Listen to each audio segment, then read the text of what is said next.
Hello and welcome to Black Belt Nutrition. My name is Patrick Dahlin and today we're going to talk about 3 simple rules to follow if you want to lose weight with a ketogenic diet. So if that is something for you, this episode will be interesting. So we will not go through all the data about the ketogenic diet. It is one of the most researched weight loss diet out there. It is used for other things than weight loss also. Instead, we focus on you that already have decided for various reasons that you want to do the ketogenic diet and give you 3 very simple rules to follow to be successful if you want to lose weight on the ketogenic diet. Because in a way, the keto diet can be complicated, it can be difficult to adhere to for some people, but easy to adhere to other people. But there's many different and confusing and contradictory statements about it, and even the community itself is in different camps to arguing what is ketogenic diet. Is this okay? Is this not okay? And unfortunately, as all other diet, it almost becomes more like a camp where science or arguments doesn't really matter. It's just about this is the right thing or this is the wrong thing. I know this from personal experience, since I've been even blocked and thrown out of communities and groups and forums about the ketogenic diet simply because I was pointing to some scientific articles that didn't say what these people who had decided what it's all about agreed with.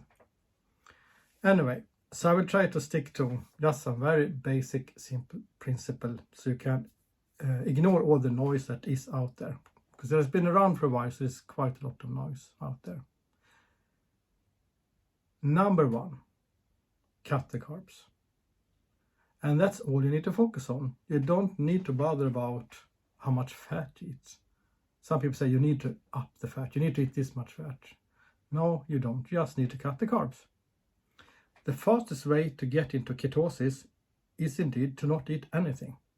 0 carbs, 0 fat, 0 protein. That is the fastest way. It takes a couple of days and you should be in ketosis. It can be hard though, this is water fasting. So the most important is to cut the carbs. And normally you say that you need to go below 50 grams. It is advisable to aim for 20 grams in the beginning until you reach ketosis. And then you can see how much you can add back in before you become kicked out. For most people, if you keep it below 50 grams, that will be enough. Some individuals, in particular if you're exercising a lot, could potentially eat more than 50 grams and still be in ketosis. And when we say cut carbs, it's all carb. It's not that I can eat, I just count net carbs, or I can eat sugar alcohols, or I can eat non-insulinogenic carbs. No, you cannot. You have to count all the carbs and you have to cut them out. So that's rule number 1. Rule number 2. You need to measure your ketones. Because one of the most common mistakes I encounter when I've been coaching or helping people with this is that they say, I'm eating the ketogenic diet, so therefore I know I'm in ketosis.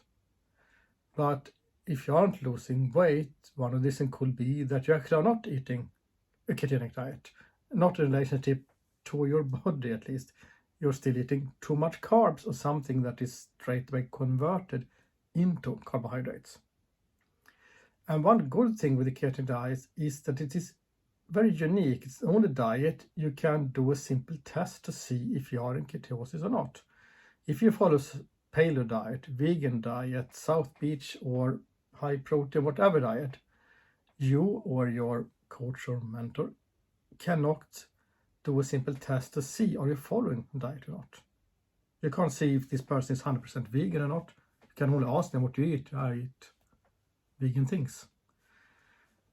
But there's no simple test to see if you really are following it or not. But with the ketogenic diet, there is a couple of simple tests to do to see if you have ketones or not. If you do not have ketones, you're not in ketosis and apparently not doing a ketogenic diet. If you have ketones, you're doing a ketogenic diet. no matter what people say, if they say you need to eat this much fat, you need to eat this type of fat, you need this butter in your coffee or whatever, if you have ketones, you're in ketosis, you're doing the ketogenic diet. And there's at least 3 different ways to measure ketones. There are 2 relevant ketones from something called acetoacetate. The first ketone form is from acetyl coenzyme A, acetoacetate is formed, which is the first ketone. And from acetyl acetate, beta hydroxide butyrate is formed, which is the major ketone, the primary ketone. And then you also have something called acetone, which is the same thing you have in nail polish, or polish to remove nail things on your nails. And that is a ketone chemically, but it's not that much used in the body. It is formed because acetoacetate isn't totally stable. So a certain percentage of acetoacetate is decomposing to acetone, is falling apart because it's not so stable. Hydroxybutyrate, though, is much more stable. That is, among other things, but that is the primary ketone in the body. So one way, and the simplest way to perhaps to measure this, is to measure acetoacetate, and that you can do with urine sticks.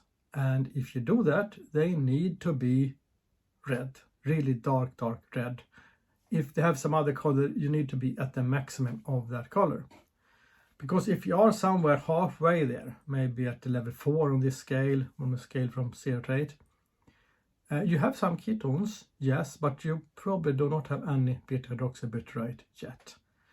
Because those sticks needs to go all red-purple, and then hydroxybutyrate is formed. So this is the simplest and I guess the cheapest way to measure your ketones. But don't be okay with that they just turn a bit purplish. They need to be maxed out, so to say. Another way to also measure acetoacetate is to acetone, since a certain percentage of the acetoacetate is constantly falling apart to acetone, and that is ending up in your lungs, and you breathe it out. You can also measure acetone, which then has a direct correlation to acetoacetate. And the same here, you need to reach fairly high values on that device. So that could vary from device to device exactly how they are showing these values.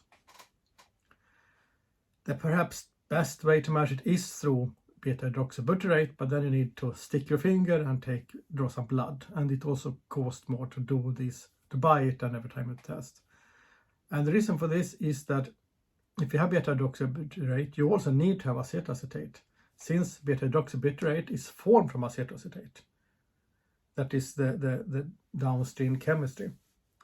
And also, when you're in deep ketosis, about 2/3 of the ketones the brain uses is beta-hydroxybutyrate, and about 1/3 is acetoacetate.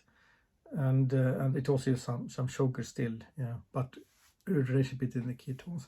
And these ketones do a number of things. Many of them seems very good, beneficial. They trigger genes, they do all kind of things that is way too much to cover right here, right now. But the majority of those things are triggered by beta-hydroxybutyrate. Some of them by acetoacetate, but most of them are triggered by beta-hydroxybutyrate. Therefore, it is considered to be the primary ketone. So, step 1, cut the carbs. Step 2, make sure you have ketones, because that actually shows that you have cut the carbs. If you're still not losing weight, which is not common though, most people just lose weight by cutting the carbs. And measuring, maybe it's only necessary if you have trouble and do not lose weight or feel other trouble with it. It probably often means that you're not in ketosis. And then the third, if the first 2 steps are completed and you still struggle, are not losing weight and partly not fat mass, well, then you need to cut fat. And this might sound controversial in the ketogenic community, where it often is said that it's a low-carb, high-fat diet. Yeah, it can be low-carb, high-fat. It can be low-carb and not high in fat. As long as you cut the carbs, you're in ketosis. And the original reason for why the ketogenic diet was prescribed as low carb, high fat is because it was prescribed to children who had epilepsy. And this is almost 100 years ago now when this started. Because ketosis seems to be able to cure a number of things, among other epilepsy. And it's still used sometimes for epilepsy that is impossible to treat with the standard drugs we have available. And the reason they prescribed it as a high-fat diet was that these kids need to add weight, need to increase weight. So they said if we give them a low-carb, high-protein diet, they will lose weight and they need to add weight. So they made it a high-fat diet so they will get more energy and be able to put on weight. So yeah, you can eat too much fat, and it's very simple. Let's say your body burns 200 grams of fat per day, which is quite a realistic number, and you eat 250 grams. Of course, it's 50 grams too much. It will have to store that somewhere. Sure, if you're out taking walks or do cardio or other type of training, you might be burning more. Maybe you burn 300 grams. But still, you can't then eat more than 300 grams and expect to lose weight. You need to eat less fat than the body is burning every day, because then it will top it up with your body fat. It doesn't help that insulin is low. It doesn't help that carbs is low. You simply can't eat more fat than the body burns per day, then you will gain fat. For many, this is not a problem. And for many might object and say, yeah, but I heard this person, or I got this advice to eat more fat and then I lost weight. And it sometimes is so that that advice works for the simple reason that step 1 and 2 are not fulfilled yet.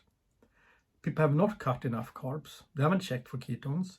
And then they get the advice to eat more fat, and they start to focus on eating fat and therefore eat less carbs, because now they feel fuller and focus on eating fat. And therefore it can work by that advice, but it's not the reason. It's not because you eat more fat. You can eat no fat, you can fast, and you will be very fast in ketosis, and you will lose weight very rapidly. It's not, of course, long-term sustainable to not eat anything. But that is the reason. And for most people, when they start, you can tell them to cut carbs and eat as much fat as you want. Because if you're not used to eating ketogenic, you're not used to eat large amount of fat, so you will psychologically and physiologically not be able to eat too much fat in the beginning. But I met so many people that said first time I did keto, it worked so well, it was so fantastic, 20 kilos, 40 pounds dropped off. And then now the second time or third time or fourth time, it seems not work anymore. And the reason is usually twofold. One is that these people have forgotten about rule 1 and 2. They start to eat these low net carbs, low in insulinogenic carbs. They look at other things than cutting the carbs. That can be one reason.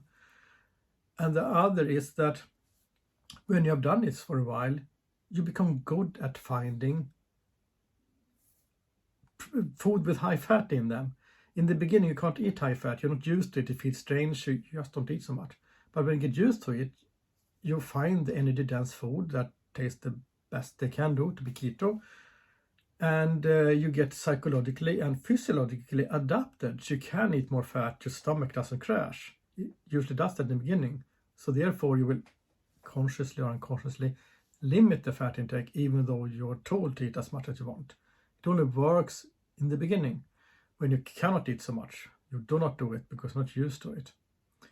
This is the same with all diets. If you go vegan, the first couple of weeks you just eat salads and things, you lose weight.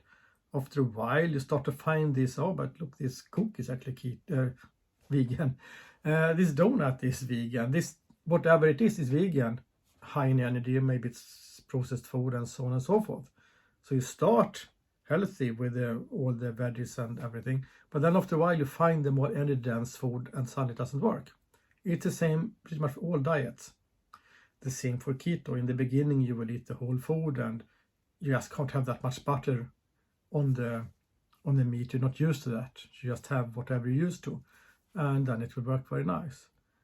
After a while, the risk is that you loads of butter on it. You have butter in the coffee, you have cream on that, and you just drink cream and eat butter all days long, and olive oil. And soon enough, it will be too much. You're not losing any weight. And those are the only 3 rules you need to be mindful about. Cut the carbs, measure so you know that you have cut the carbs. You will see ketones. If that isn't enough, you have to look at how much fat you're eating. Is that simple or complicated, depending on how you look at it? Complicated because you might not like that food. Maybe you need to try something else then.